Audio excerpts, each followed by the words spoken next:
Dona Rita, eu tô com muita sede. A senhora me dá um copo d'água? É R$100.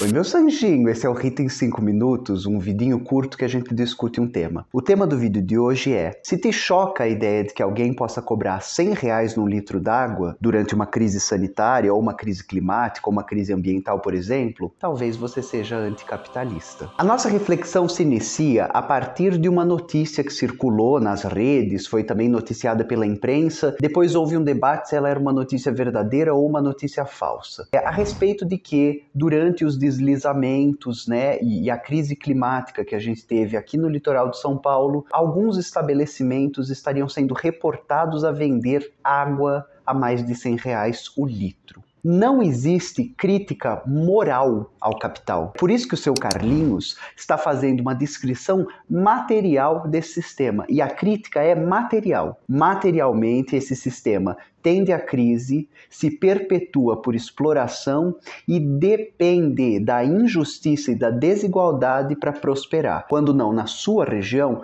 exportando desigualdade e crise para as periferias do sistema. Sobre a impossibilidade de crítica moral ao capital, vou deixar aqui um artigo da Rael Jaeg, uma professora alemã da Escola de Frankfurt, está viva, nossa contemporânea, debatendo o tema. A questão é que dentro desse sistema que a gente edificou e vive, tudo é uma mercadoria. E a lógica da mercadoria, a mercadoria é regida por uma lógica de oferta e demanda. Logo, se a oferta está baixa e tem muita demanda, os preços sobem. Uma crise ambiental, uma crise climática vai fazer, por exemplo, com que a água nesse sistema possa ser vendida a R$100. E aí a gente chega numa das coisas derradeiras do capital. A escassez não é ruim nesse sistema, mas muitas vezes ela vai ser produzida. Escassez de moradia aumenta o preço da moradia. Escassez de serviço de saúde aumenta o preço do serviço de saúde. Escassez de saneamento básico, educação, mão de obra qualificada, etc, etc, etc. A ideia de que a escassez seria negativa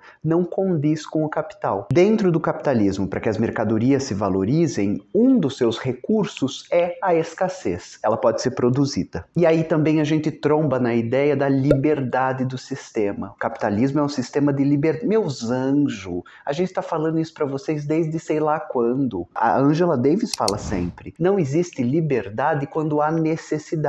Qual é a liberdade que você tem de escolher se você vai ou não pagar R$100 pela água quando está tudo destruído e é a única água que existe? É impossível pensar em comunidade e solidariedade num sistema que depende da exploração. Sobre isso, eu vou citar um artigo com vocês que está nesse livro, Como Ser Anticapitalista no Século XXI. O filósofo G.A. Cohen, em seu ensaio chamado Por que não o socialismo?, nos diz o seguinte: a motivação mais imediata para a atividade produtiva numa sociedade de mercado é, normalmente, uma mistura de ganância e medo. Com a ganância, os outros são vistos como possíveis fontes de enriquecimento. E com o medo, eles são vistos como uma ameaça ao sucesso de quem assim os vê. Essas são formas horríveis de ver os outros. Não importa o quanto estejamos acostumados ou familiarizados com elas, já que isso é resultado de séculos de civilização capitalista. As ideias de comunidade e solidariedade vão sendo destruídas nesse sistema. E mais à frente eu vou ler um trechinho assim: os trabalhadores competem por empregos, os empregadores competem por vantagens, as empresas competem por vendas. Essa competição gera vencedores e perdedores. Quanto mais intensa a competição entre os ricos,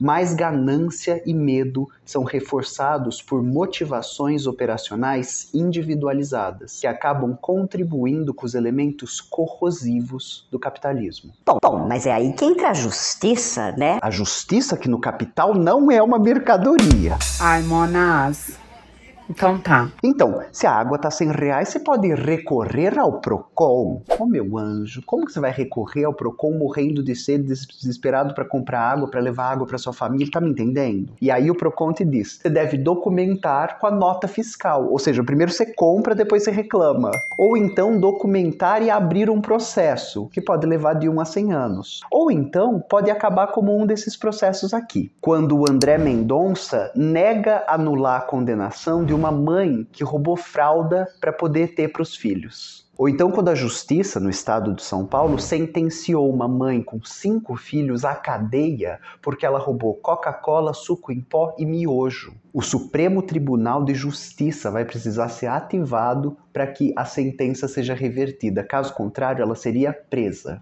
Ou então a gente pode olhar para essa imagem que o nosso camarada, advogado socialista, postou nas redes dele. Essas são as decisões do Supremo Tribunal Federal Brasileiro no que diz respeito à justiça do trabalho. E em 85% dos casos, o STF advoga pelas empresas, não pelas pessoas. Ou então a gente pode falar sobre os maiores grileiros da história do nosso país. Grilagem, né? Tomar terra de reserva, de povos indígenas, de povos originários ou terras do Estado. O Jassônio Costa Leite e as fazendas e desmatamentos que são maiores que o município de São Paulo, que são de responsabilidade dele. O Altino Masson é o maior grileiro de terras vivo na história do Brasil. Ou então o Cecílio do Rego Almeida, que em 2013 foi homenageado. Ele está envolvido no maior escândalo fundiário da história do nosso país. Pensar na injustiça como um produto do equívoco desse sistema é não conhecer a história desse sistema, que depende da injustiça, da superexploração e da desgraça para prosperar. Porque é isso, né? Isso é o livre mercado, isso é a livre concorrência. Uai,